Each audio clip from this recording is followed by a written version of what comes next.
Welcome to Nexor Reacts. Let's go check out some weird clips that prove the simulation is broken. UFO was seen hovering over a Mexican city in broad daylight, with thousands of witnesses observing the strange phenomenon. The object remained motionless beneath a patch of white clouds, defying explanation as people recorded videos of the event. These clips clearly show the UFO maintaining a steady position for several minutes without any visible propulsion or sound, leaving many baffled. What caught even more attention was the brief appearance of a second object, moving rapidly behind the main UFO. This detail, spotted in the footage, added further mystery to the sighting. Despite the ongoing speculation, no official explanation has been given regarding the identity or origin of the objects. The sighting has raised questions about UFO activity in the region, adding to the global conversation surrounding unidentified aerial phenomena. What do you think? Was this a real UFO sighting or something else? Let us know in the comments. And don't forget to like, share, and follow Above the Norm News for all things high strangeness. Okay, to be fair, that was pretty wild. This definitely makes you think, especially with the recent chatter in Mexico about UFOs and government secrecy. It kind of brings to mind Project Bluebeam. Could these sightings be a cover for something more though? So is this just another bizarre event, or are we on the brink of uncovering something much bigger? What if this isn't just a glimpse of the unknown, but a sign that our reality is being manipulated? What do you think? Are we seeing the truth? Or is it all part of a bigger deception? Have you heard of the Dark Watchers? In California, there are legends of shadowy humanoid entities that can be found in the Santa Lucia Mountains. These featureless figures can be found among the tallest peaks, staring at travelers from a distance with glowing eyes. They're often seen around dusk and twilight hours and wear a kind of cloak and wide-brimmed hat, and sometimes they carry a walking stick. Some reports describe the Dark Watchers as being up to 10 to 15 feet tall. Should you try to approach them, however, they'll fade away as if they never existed. The first reports of them can be traced back to when the Spanish colonized the area hundreds of years ago. And they were also mentioned in John Steinbeck's short story, The Long Valley, in 1938, where it was said that if you see them, it's better to ignore them and mind your own business. Although they're believed to just be illusions or hallucinations, many still think that there is something paranormal happening in these mountains, and that perhaps they could be spirit guardians of some kind. If you've seen the Dark Watchers before, make sure to leave a comment and let me know what you want to hear about next.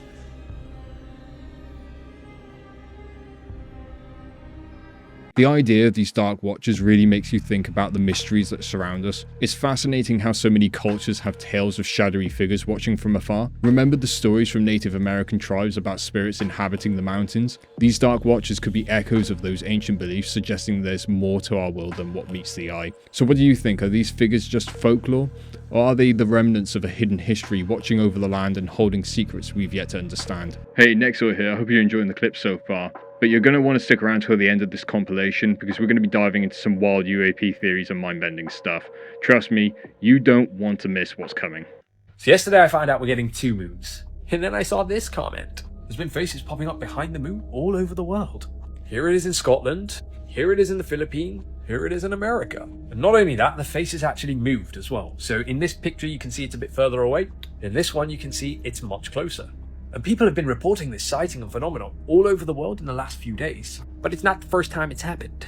There's this video from earlier where you can clearly see a face behind it. And it looks kind of scary. And in today's day and age, you can't actually trust anything because most of it's pretty much AI generated. But all of these videos have been shot on phones, they've been taken from various different parts of the world, and they've been taken at different time frames. And people have been replying to each other all over TikTok. You can just search it yourself. Now, a lot of people might think this is quite a common phenomenon known as pareidolia, which is the ability to see faces within objects. Most cars are actually designed this way with their headlights and tail lights. So a lot of people might think that this is just clouds causing a coincidental face in the sky. But this looks like they're behind the moon, dude. Yes, I know.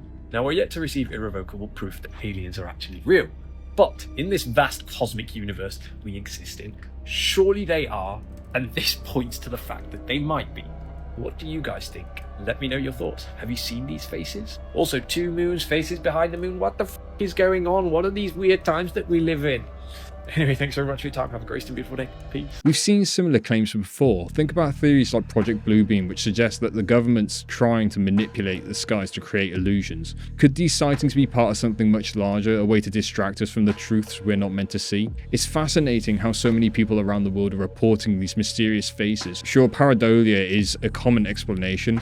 Our brains just trying to make sense of random patterns. But when multiple people across different locations start noticing the same thing, it feels like there's something more at play. Could this be a sign that we're on the brink of a major revelation about our universe, or maybe it's a way to prepare us for an encounter we're not ready for? So what do you think? Are these just odd coincidences, or could they be signaling something bigger lurking in the cosmos? And yeah, what are these weird times that we're living in? Do you still think night and day are caused because the Earth is rotating 360 degrees every 24 hours? Aw, that's adorable. Well, let's see if we can take you from adorable to knowledgeable. You see, if the rotation of the Earth were really what were causing the sun and the moon to traverse our skies every day and night, wouldn't they be traversing our skies at the exact same rate? Because they tell us that they do. They say that the moon and the sun are out for 12 hours each. And that makes sense if what's causing them to move is the rotation of the Earth. But when you take a closer look at it, you see that the moon comes out at about 9:12. It breaks the horizon, travels around our sky where we see it going from east to west, and then it sets 9:57 or 10 o'clock. So what that's telling me is that I will be able to see the moon at 9:12, and then it will be out all the way around until 10 o'clock the next morning. That's 12 hours and 45 minutes. And then when you look at the sun, what you see is something very different. It comes out at 7:21. We see it for 12 hours in our daytime sky, and it sets at 7:21, 12 hours. So somehow the Earth is traveling at a different speed for the moon than it is for the sun, because one's out for 12 hours and the other's out for 12 hours and 45 minutes. Or maybe, just maybe, the sun and the moon are a lot closer and simply circle us. And with the sun doing it about every 24 hours and the moon about every 25, eventually the sun catches up, aka an eclipse. These are the things you need to ask yourself, because when things don't add up and the narrative they tell us doesn't make sense, well, then you need to question it. And one of the absolute best ways to question it is to go download this app, go to the App Store or go to that website and use my code FITFLAT. And you can search anything your heart desires on this app, because there's a search bar and there's endless information. And of course, this is all for entertainment purposes. I know that the sun and the moon are out for 12 hours each day, and my star and moon and sun tracking app must just be haywire. That's it. Entertainment only. Okay, this clip does raise some intriguing points about night and day, but let's take a moment to be skeptical of the claims being made. The idea that the sun and moon's visibility times suggest that they might be closer than we think is an interesting theory, but it doesn't take into account well-established scientific principles. The claim that the moon is visible for 12 hours and 45 minutes while the sun is out for 12 hours might just be a result of perspective and observation. You've got variables like atmospheric conditions and the curvature of the Earth that play significant roles in how we perceive celestial bodies. Also, it's worth adding, while it's easy to question what we've been taught, we have to be cautious about jumping to conclusions without solid evidence. After all, scientific models are built on extensive research and observation over centuries. But let me know what you think. Are we letting skepticism blind us to established truths, or is there merit in questioning the science we've accepted? Could this be an example of someone seeing patterns where there might not be any? Let's discuss it. It is insane to me that more people don't freak out about this. So obviously in America's past, smoking had a stranglehold on its people. By the way, this ad is absolutely insane. Blow in her face and she'll follow you anywhere. Ladies, let me know if a man blew some cigarette smoke in your face, how quickly you'd be smitten with him. But in the 70s and 80s, these companies were starting to receive a lot more pressure. Anti-smoking campaigns were growing, health lawsuits were popping up, and because of this, people were smoking less. So what did these massive tobacco companies do? They diversified. They put their money into something that wouldn't go out of style. Food. Recognize any of these brands? That's right, big tobacco bought companies like Kraft, Nabisco, Del Monte Foods, Tropicana, and unfortunately they brought their same marketing tactics and freaking scams to get people addicted to these foods. I mean, paying doctors to promote cigarettes as something that's healthy. More doctors smoke Camels than any other cigarette. Not a single case of throat irritation. You can trust this because it's coming from doctors. No, but they wouldn't do that with these sugary foods, except for they did. They were like, hey, we make a ton of money when people are addicted to tobacco when we sell them tobacco products. What if we get everybody addicted to these terrible foods and then sell them to them? And this is why we're in the modern landscape that we're in, that honestly, any medical study that you read about, you need to look at who's funding the study, because 99% of them are biased. General Mills has funded at least 7 scientific studies since 2019 claiming that cereals are beneficial to consumers' health. One of these studies showed that children who ate cereal, regardless of the sugar content, had healthier body weights? That sounds legit. Not to mention all the money they spend lobbying Congress, which if you're looking for a deep dive, you should look up this scam and the amount of lobbying dollars that went into these recommendations.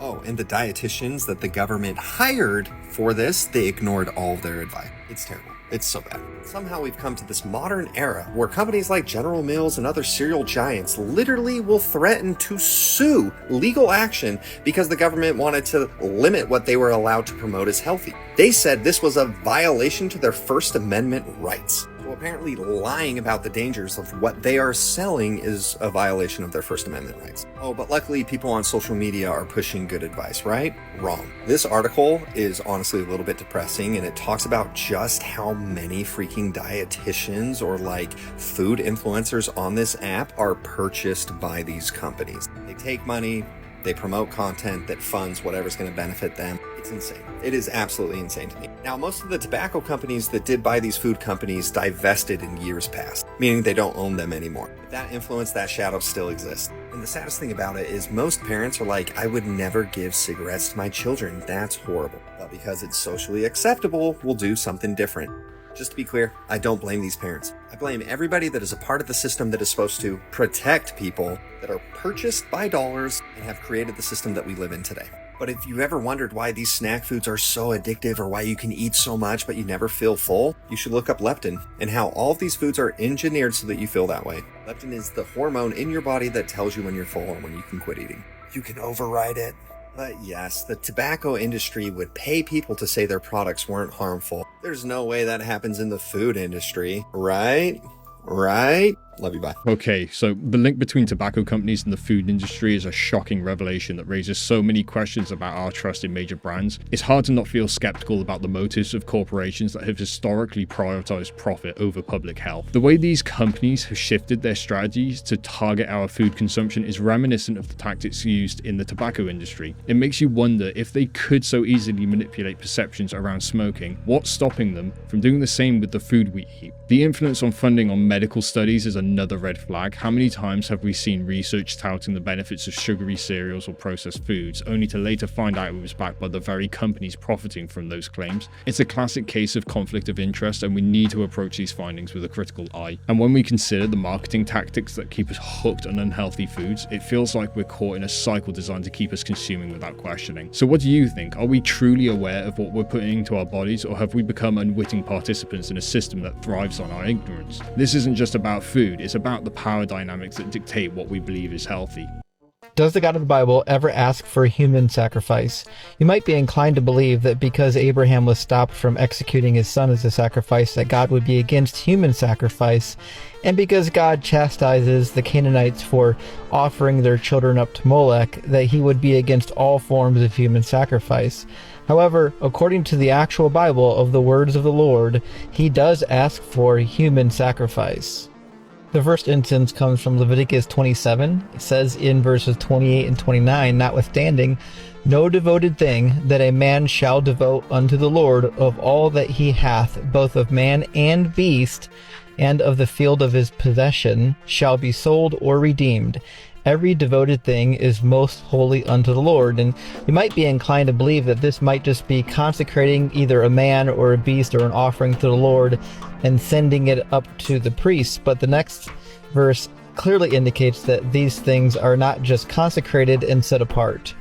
The very next verse says, "None devoted which shall be devoted of men shall be redeemed, but shall surely be put to unalivement."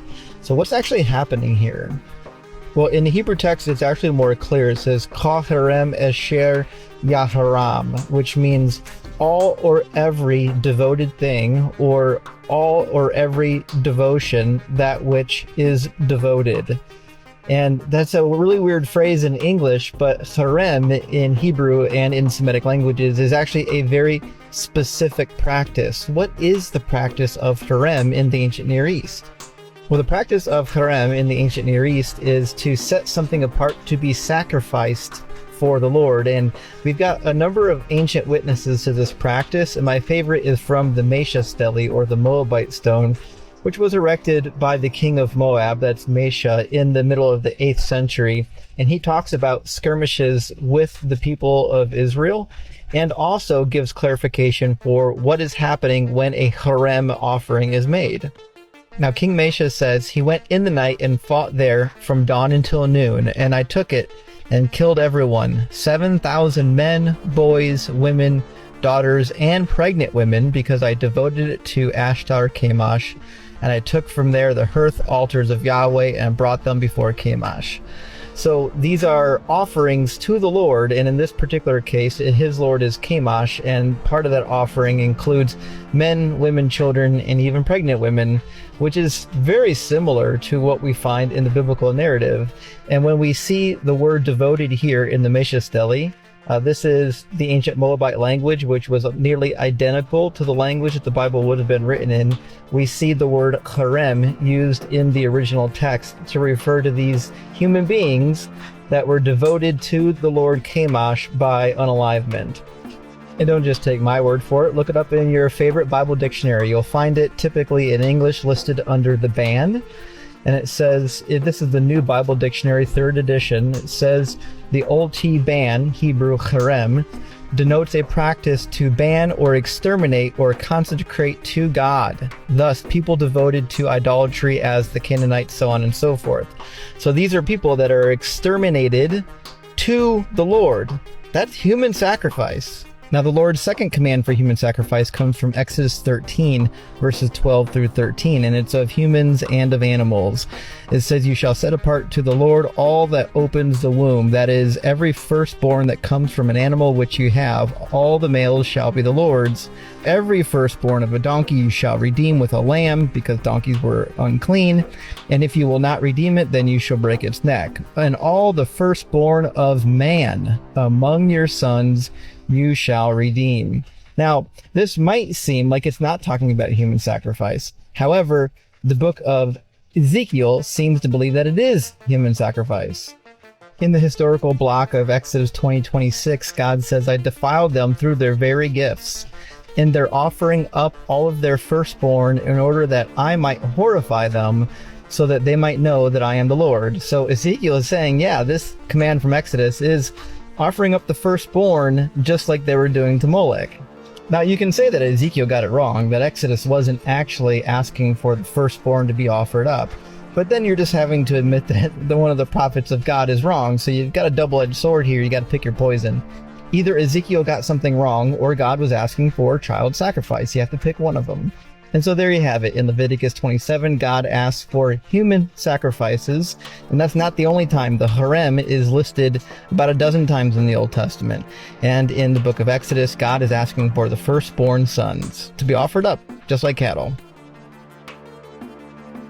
This really challenges the traditional narrative that God opposes practices such as human sacrifice. Based on what this individual is saying, the Bible suggests there are instances in scripture where God appears to demand it. The term kacherem and its historical context are striking. If we accept that ancient Near Eastern practices influence biblical texts, it makes us wonder how much of what we believe about divine commands is shaped by cultural norms of the time. This isn't just an isolated issue, it speaks to how interpretations can shift dramatically based on perspective. And then there's the tension between between different biblical texts, especially when prophets like Ezekiel seem to draw direct parallels between God's commands and the abhorrent practices of the Canaanites. If the very prophets of the Bible are at odds with one another, it raises serious questions about the consistency of these teachings. Are we left to navigate these contradictions, or does this indicate a deeper commentary on the nature of sacrifice itself? Wilhelm Reich was one of the greatest doctors that ever lived. It's so unbelievably simple that even an idiot should be able to catch it. He was one of the most brilliant men in the world. Reich could talk to Einstein. I'm going to show you a slide that Einstein supplied Reich on the power of pyromagnetism. It's something you can't believe. If you compare it to gravity, it's 10 plus 19 sets of zeros. The power is awesome. A little magnet that you stick on your refrigerator door overcomes all the gravity of the earth. The tides that are affected by gravity, that little magnet you stick on the refrigerator door is stronger than that. It's unbelievable. That's Einstein talking. I met him. I met his wife too. You know something? I think she was a brains. I think she was a real brains. I'm telling you, Einstein, yeah, it wasn't there. I don't think Einstein, if somebody didn't tell him to eat, he wouldn't eat. And I know that he slept in his clothes. There's no question about that, which I do too. But what I'm trying to say, I said, do you understand the Einstein theory? And she looked at me and she said, Joe, better than that, I understand Einstein. So there's the woman. There's the brains. There was the real one. Reich was the one that set this one up. Reich was trying to get Einstein to recognize orgon. Everybody here know what orgon is? It's a Greek word for life. That's why we built the Panama Canal. That's how we pulled it off, orgon. That's the answer to the cure of cancer. Why would Wilhelm Reich come out to Arizona with all that damn heat we've got there and spend 2 years out there in pure misery? It was because he had found out that people that came to Arizona after they spent all their money and all the doctors had taken everything they had, that had TB, the lungers, and they moved into an open park that was miles from nowhere, next to the cemetery. And they named the park Past Time. You passed the time there till you die, but they didn't die. Nobody wanted to find out about this except Wilhelm Reich. So he came out and looked at it. Until they made the mistake of trying to hedge on maintenance. And they changed the screens on the hospital from black iron screens that were rusty to galvanized screens. The galvanization reflected the energy from space, from the sun, from whatever. What happens to a rust crystal when the sun shines on it? It evaporates. What happens to a tuning fork you got over here and one over here? You hit this one and this one sings. When the sun hits an iron oxide crystal, Fe3O4, it evaporates with a frequency of light. And what is in your blood? Iron. It evaporates with the same frequency. It builds the immune system. They know this, but they don't want to improve your immune system. These doctors and the pharmaceutical want to pay you, or they want to sell you a new immune system, a multi-million-dollar immune system. That's what they want to sell. They don't want you taking a crystal and doing something with your own body. Did you hear just what I said? The Oregon blanket, the Oregon box, I got in trouble in that Oregon box. What I'm telling you, what Wilhelm Reich did with the Oregon blanket and the Oregon box, my in-laws just couldn't understand me associating with Wilhelm Reich, this dirty old nudist. But there was more intelligence in this man. I still don't live that down. You know, some of the same critics, 35, 40 years later, these same doctors and these same people that wrote these things up, these derogatory remarks in the newspaper, come out and say, Joe, you still got one of them Oregon boxes? You know what an Oregon box is? Magnetite, Fe3O4, iron oxide crystals, sodium silicate, which is nothing but water gloss. All of you old people know what water gloss is. They used to put it on eggs to keep the bacteria out of the eggs. It's quartz crystals made into a liquid form that you paint on cellulose fiber, newspaper. And you put it in layers, 10, 12, 15 layers. And what is the layers? They are Voltaire piles. A Voltaire pile was actually the first batteries that was ever done. You can enhance this by using fruit acid and other stuff, but better yet, eat the fruit acid. Now, Dr. Lilas Paulin said that the people that lived, came to come to Arizona, they got all this free fruit. They eat this vitamin C. He was hung up on vitamin C, but man, he really, really had something going. Vitamin C is a great thing. All you have to do is research. Look again at what Tesla told us. Tesla was in tune with the gods, I believe. So was Wilhelm Reich, and so was Ralph Birkenstresser, who knew all these people. Wilhelm Reich's ideas certainly pushed the boundaries of conventional science, but it's vital to approach them with a critical eye. The notion that something as simple as a refrigerator magnet could overpower gravity, or that orgone energy is the key to curing diseases, sounds intriguing, yet it raises serious questions about the scientific rigor behind these claims. Reich's association with prominent figures like Einstein lends some credibility, but it also makes you wonder, are we witnessing genuine innovation, or simply a charismatic personality drawing parallels that might not exist? The idea that doctors and pharmaceutical companies would suppress natural remedies to protect their profits isn't new. It's a narrative often echoed in conspiracy theories about Big Pharma. But how do we separate legitimate concerns from sensationalism? Also, the way Reich's theories about energy and health interlink with historical practices provokes us to reflect on our relationship with medical science. If these concepts were based on solid evidence, why haven't they gained traction in mainstream medicine? Are we overlooking valuable insights from the past because they don't fit neatly into our current understanding of health and science? The Philosopher's Stone, this is a mythical object that was said to be able to take regular metal like mercury and turn it into gold or silver. This one king, King Rudolf II of Bohemia, actually tried to find the stone for so long and ended up using a lot of random things that he thought was the stone that was probably really toxic, and he ended up going completely insane. It was a total alchemist moment. Anyways, we're still not for sure what this thing actually was. The Patiala necklace. This was a huge necklace made for Indian royalty of Patiala that's worth $2.6 billion.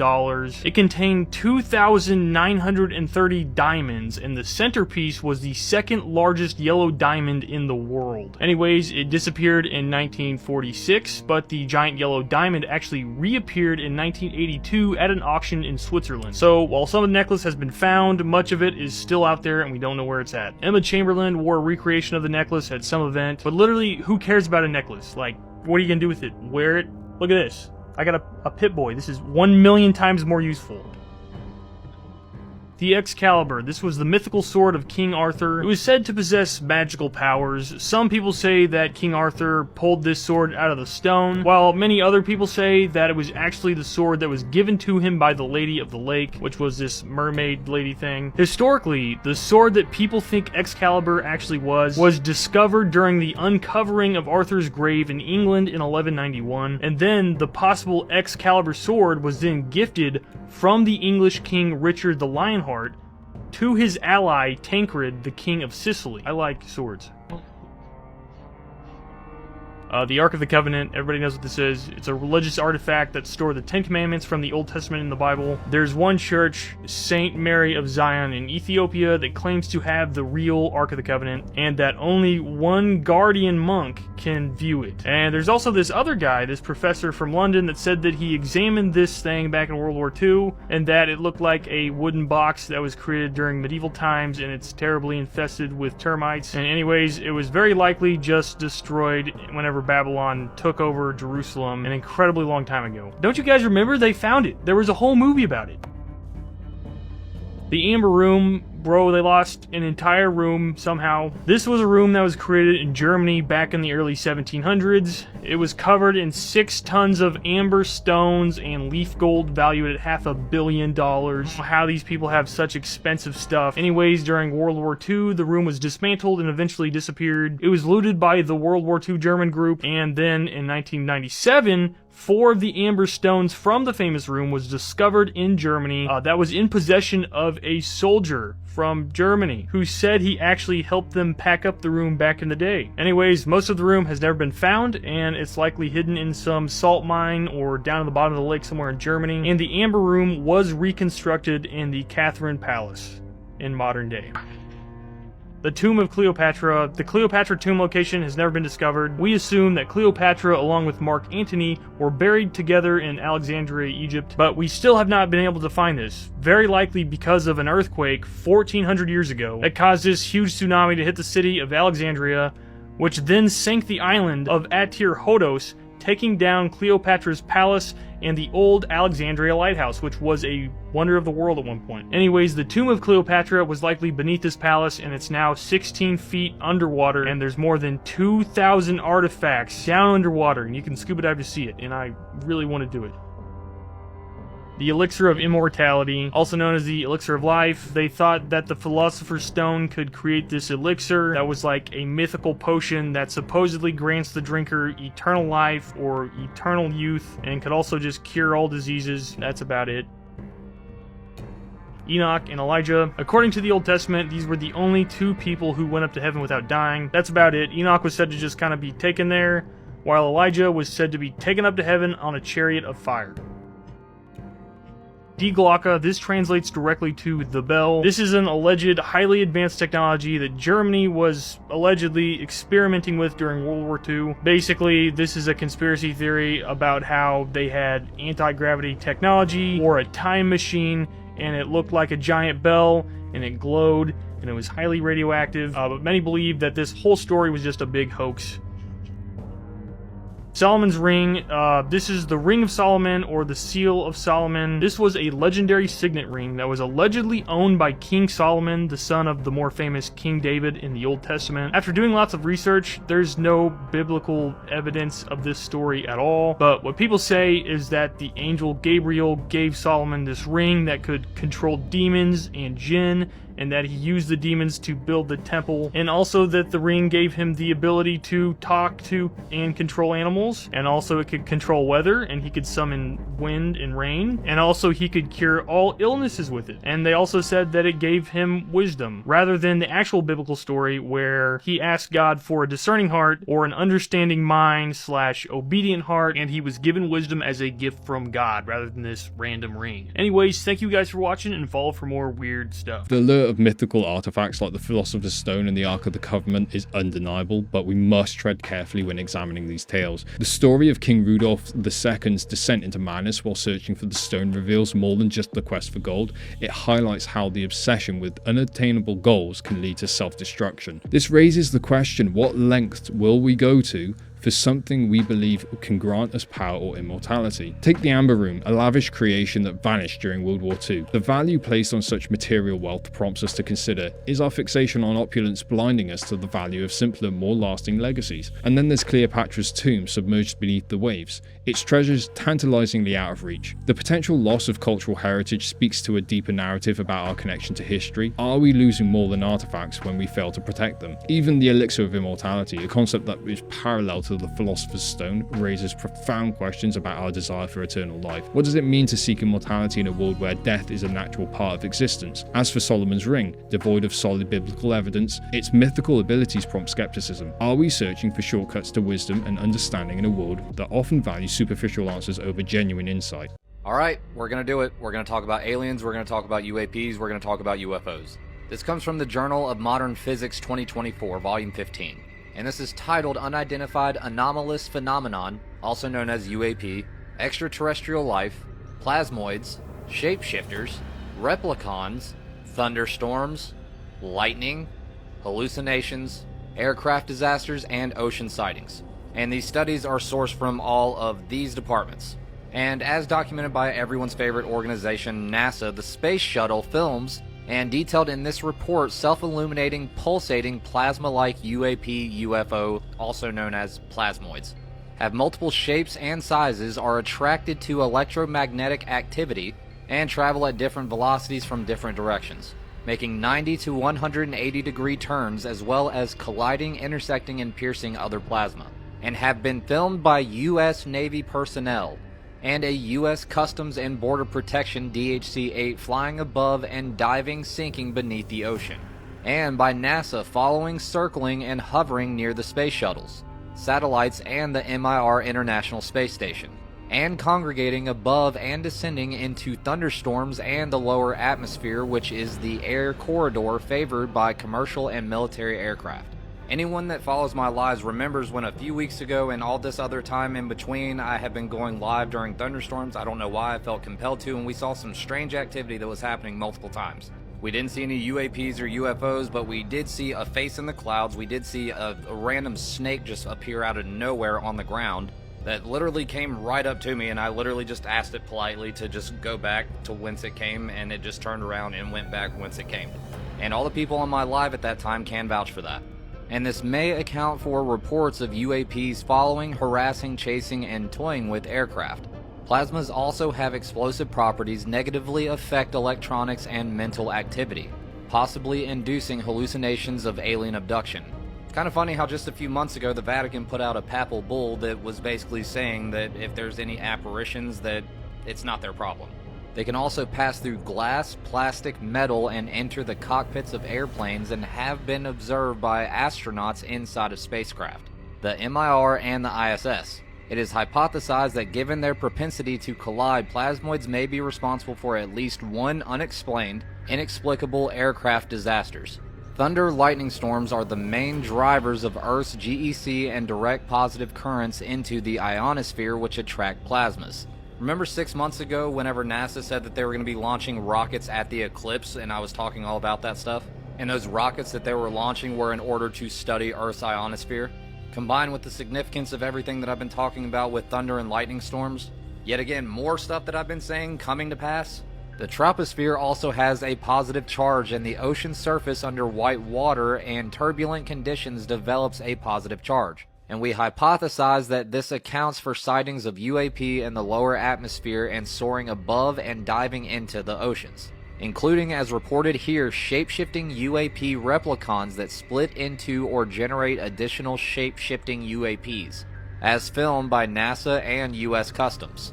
Plasmoids appear to purposefully interact and engage in complex behaviors, and it is suspected they are sentient and represent a fourth domain of life. Let me repeat that. They are sentient and they reflect a fourth domain of life. All of this is starting to sound like the Watchers from the Book of Enoch, except modern science is admitting that there is sentient beings that exist inside of the fourth dimension, basically, and can hypothetically interact with us. Although plasmas in the lower atmosphere may be responsible for UAP sightings over the centuries, including those that appear to battle over cities or follow and harass military ships and planes. Plasmoids cannot account for all UAP, which may include extraterrestrial spacecraft from other worlds. Not to mention, for the next couple of months, we're literally going to have a temporary second moon. You're not going to be able to see it, but however, the irony of it being 33 feet long, I guarantee somebody's going to blame that on Freemasons. I'm not going to lie, I've been getting intuitive messages, or downloads as people like to call it these days. I've been getting a lot of stuff about extraterrestrials, aliens, and stuff like that, but I just haven't made any videos on it just because I didn't feel that it was necessary. However, now I feel it's necessary. Basically, what all this information boils down to is these are the things that are invisible. So when we read ancient texts from 2,000 years ago or beyond, we basically understand that that's what they were talking about when they would talk about the visible and the invisible. It's just that modern science is trying to find a way to explain it in a way that sounds more scientific rather than spiritual, when the two literally go hand in hand. And after reading all this information, I genuinely can't say that I'm surprised. And this is just the very first page. There happens to be 88 pages of this subject alone. So if you want a link to this article, I'm going to be linking it down in the comments below. And all you have to do is copy and paste it and go and check it out for yourself. I cannot remember for the life of me who originally posted the video that I saw that introduced this article to me. However, shout out to that content creator. And I agree with what she was saying about how these things are basically engaging with vehicles of war, because they don't like those things, and they know what's happening. They know that there's a lot of tension going on inside of our world right now. And they're literally coming into our world in order to try and prevent the World War III, I guess. Either way, I think that we are going to find out very soon that there actually happens to be more than what we think happens to be in this reality. Let me know what you guys think down in the comments. Samo to be. The idea that there could be sentient beings in a fourth dimension messing with our reality is pretty mind-blowing. It's crazy to think that these things might be drawn to electromagnetic activity and could even mess with our tech. That's both fascinating and a little unsettling. But let's not buy into all of this without a second thought though. Could it be that we're jumping to conclusions based on sketchy evidence? The suggestion that these beings are somehow involved in aircraft disasters raises a lot of eyebrows. Are we just projecting our worries and fantasies onto these mysterious entities instead of sticking to solid facts? And it's interesting how ancient texts seem to hint at all this invisible stuff, yet science still struggles to connect the dots. Are we searching for real answers, or are we just trying to fill in the blanks with wild theories? What if we actually found out these sentient beings are real? How would that change how we see ourselves, our conflicts, or even what we think about consciousness? I would absolutely love to hear your thoughts on this. That just about does it for today's clips. I hope that you enjoyed the video, and if you did, please drop a like on it, and also subscribe for future content. I post a video every single day. We also have a Discord server where you can join and keep the conversation going well after the video ends. But for now, stay well, stay safe, and stay curious. Until next